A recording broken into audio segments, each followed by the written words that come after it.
Hi friends, தங்க மகள் upcoming review பார்க்கலாம். தாரணிக்காவண்டி அவனோட லவ்வர் ஃபோட்டோ எடுத்து வச்சுருக்கான் இல்லையா, அதை அழிக்கணுங்கிறக்காவண்டி கஷ்டப்பட்டு அங்கே போயிட்டுருக்காங்க ஹாசினியும் முத்துவும். அங்கே பார்த்தீங்கன்னா அந்த வீட்டுக்கு கல்யாணம் ஏற்பாடு பண்ணுறதுக்காவண்டி போயிட்டுருக்காங்க ஒரு ஜோடி. அவங்களோட ஃப்ரெண்ட்ஸ் பிடிச்சிக்கிட்டு அவங்களையும் நான் கொண்டுட்டு போய் அந்த வீட்டில் விட்டுறோம், நாங்களும் அங்கே தான் போகிறோம் அப்படின்னு சொல்லி வண்டியில் போயிட்டுருக்காங்க. இங்கே தாரணி கபடி போட்டிக்காண்டி போக போகிறாங்க. அங்கே போய் விளையாட போகிறதுக்கு முன்னாடி அவங்க சித்தி என்ன பண்ணுறாங்க, கண்ணாடி துண்டுகள்லாம் நொறுக்கி அவங்களோட கால் அதில் நீக்கப்பில் போட்டு கொடுத்துட்றாங்க. இன்னொரு பொண்ணு கொண்டு போய் காசை வாங்கிட்டு கொண்டே கொடுத்துருது. தாரணி சோகமாகவே அழுதுட்டுருக்கா. அது பாட்டுக்கு என்ன பண்ணுறதுன்னு தெரியாமல் மாட்டிக்கிட்டு விளையாடுறாங்க. கபடி விளையாடையில் கீழே விழுகிறாங்க. அது பார்த்தீங்கன்னா கண்ணாடி கொண்டு அப்படி குத்திடுது. அது பார்த்தீங்கன்னா ரத்தம் கொட்டிடுது. அழுகிறாங்க. தாரணியை பார்த்து அந்த கோச்சிங் என்ன பண்ணுறாரு, நீ இதில் கலந்துக்க வேணாம்மா, நான் வேற ஆளை சேர்த்துக்கிறேன் அப்படின்னு சொல்லிடுறாங்க. அப்படி கண்ணு கலங்கி அழுகிறாங்க. அதுக்கப்புறம் வெளியில் வந்துடுறாங்க. தாரணி வந்து அவங்க ஃப்ரெண்டு ஏண்டி இப்படி ஆச்சு, ஏண்டி ஒரு 2 நாளாக ஒரு மாதிரியாவே இருக்கா அப்படி இப்படின்னு கேட்குறாங்க. அதுக்கப்புறமா அதை கழட்டிட்டு பார்க்குறாங்க. அதில் துகள்கள் இருக்குது. யார் இதை வச்சா அப்படின்னு சொல்லிட்டு அந்த நீக்கப்பு கொண்டாந்து கொடுத்துச்சு. அந்த பொண்ணை போய், ஏய் நீ தானே இப்படி போட்ட அப்படின்னு கேட்குறாங்க. உடனே அவங்க, நான் அப்படிலாம் பண்ணலடி, உனக்கு பாவம்னு எடுத்தாந்து கொடுத்தேன் பாரு, எனக்கு இதுவும் வேணும் அப்படின்னு சொல்லிட்டு கிளம்பி போயிடுது அந்த பொண்ணு. யார் இதை பண்ணியிருப்பான்னு சொல்லி அழுதுட்டு வீட்டுக்கு வந்துடுது. அவங்க அக்கா மீனாட்சி கேட்குறாங்க, ஏன்டி இப்படி ஆயிடுச்சு, என்னடி ஆச்சு அப்படின்னு கேட்குறாங்க. ஏன் இப்படி வந்துட்டேன், இந்த பாருக்கா இந்த மாதிரி அப்படின்னு சொல்லி காமிக்கிறாங்க. என்னடி இந்த துண்டெல்லாம் யார் யார் போட்டது அப்படின்னு சொல்லி அப்படியே பதட்டப்படுறாங்க. அங்கே இருந்துட்டு அவங்க சித்தி இப்படி பார்க்குறாங்க, என்னமாச்சு அப்படின்னு நடிக்கிறாங்க. ஒன்றும் தெரியாத பாப்பா மாதிரி அழுகுறாங்க தாரணி. இந்த கண்ணாடி துண்டை போட்டவ கை நல்லாவே இருக்காது, நாசமாக போயிடும், கையை ஒடிஞ்சு போயிடும் அப்படி இப்படின்னு மீனாட்சி திட்டுறாங்க. உடனே அதை போட்ட அந்த ரங்கநாயகி என்ன பண்ணுறாங்க, ஏம்மா நீ போய் திட்டிகிட்டு இருக்க, பொண்ணுக்கு மருந்து வை, அதுதான் நமக்கு முக்கியம் அப்படிங்கிறாங்க.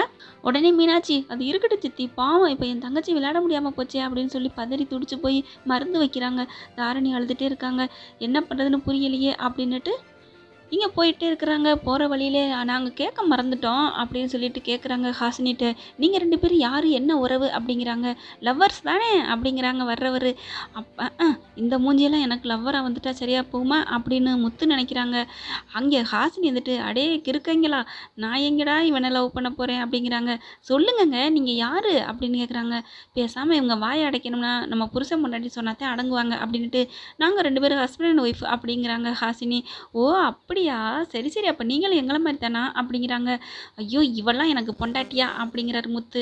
அதுக்கப்புறம் ஹாசினி பக்கத்தில் வந்து, இங்கே பாருங்க, அப்படி சொன்னாத்தே இவங்க வாயை அடைக்க முடியும், அதனால தான் அப்படி சொன்னேன், பேசாமல் இரு, உன்னையெல்லாம் நான் கட்ட மாட்டேன், நீலாம் எனக்கு பொண்டாட்டியாக வந்துட்டாலும் அப்படின்னு கீரியும் பாம்பு மாதிரி சண்டை போட்டுக்கிறதுங்க. அடுத்து போயிட்டே இருக்காங்க. சரிங்க நீங்கள் என்ன வேலையாக போகிறீங்க அப்படின்னோடனே பதட்டம் வந்துடுது. என்ன வேலைன்னு சொல்கிறது ஒன்றுமே புரியலையே, நீங்கள் சொந்தக்காரவங்களா அப்படிங்கிறாங்க. இல்லை அந்த வீரப்ப வீட்டுக்கு சொந்தக்காரங்களா இல்லை, அப்புறம் எதுக்கு போகிறீங்க அப்படிங்கிறாங்க. இவங்க ஒரு உண்மையை சொல்லிடலாம், இந்த மாதிரி தான் எங்கள் வீட்டு பொண்ணு அந்த மாதிரி பண்ணிட்டான், ஒன்றும் பண்ணலை, நாங்கள் அந்த செல்லை தான் எடுக்க போகிறோம், நீங்கள் எங்களுக்கு உதவி பண்ண முடியுமா அப்படின்னு சொன்னாங்கன்னா, அவங்க 2 பேரையும் பார்க்கல ரொம்ப நல்லவங்களாக தான் தெரியுது, ஹெல்ப் பண்ணுவாங்க கண்டிப்பாக. ஆனால் என்ன சொல்கிறாங்களா என்னன்னு தெரியல, அதை நாளைக்கு பார்க்கலாம். இங்கே பார்த்தீங்கன்னா அந்த சிவானால் சும்மாவே இருக்க முடியல. அவனுக்கு வெறி கொண்டு போய் இருக்குது. அவங்கெல்லாம் நிற்க வச்சு நடு ரோட்டில் தான் சுடணும். அப்படியே ஃபோன் எடுத்துகிட்டு, தாரணி இவ்வளோ அழகாக இருக்கேடி, அழகாக இருக்கேன்னு தெரியுதுல, கல்யாணம் பண்ணிக்க வேண்டியதானே, அதெல்லாம் முடியாதான் அந்த மொகரக்கட்டைக்கு. அப்படி என்ன பண்ணுறாங்க, நீ தான் வந்துடுறேன்னு சொல்லிட்டியே, நான் நேர்லேயே உனக்கு முத்தம் கொடுத்துக்கிறேன், நீ கண்டிப்பாக வந்து தான் தீரணும், இல்லைன்னா நான் உன்னை சும்மா விட மாட்டேன் அப்படிங்கிறாங்க. ரொம்ப தான் பிகு பண்ணுறியடி அப்படிங்கிறாரு. அதுக்கப்புறம் அவனுக்கு அடங்க முடியலை. அவன் குரலை கேட்கணுன்னு ஃபோன் பண்ணுறாங்க. அங்கே பார்த்தீங்கன்னா சித்தி எடுத்துடுறாங்க. ஹலோ ஹலோ, நான் வந்து தாரணியோட சித்தி பேசுகிறேன், கேட்குதா நான் பேசுகிறது அப்படிங்கிறாங்க. அங்கிட்டு இருந்த சிவா இருந்துட்டு, ஐயோ என்னடா பண்ணுறது, சரி சொல்லி மிரட்டுவோமா அப்படிங்கிற மாதிரி பார்க்குறாங்க. அதோட முடிச்சிருக்காங்க. பார்க்கலாம் என்ன மாட்டி விட்றாங்கிறா தாரணியை அப்படின்னுட்டு. உங்கள் பொண்ணான கையால் ஒரு லைக்கை போட்டு சப்ஸ்கிரைப் பண்ணிடுங்க. Thank you friends.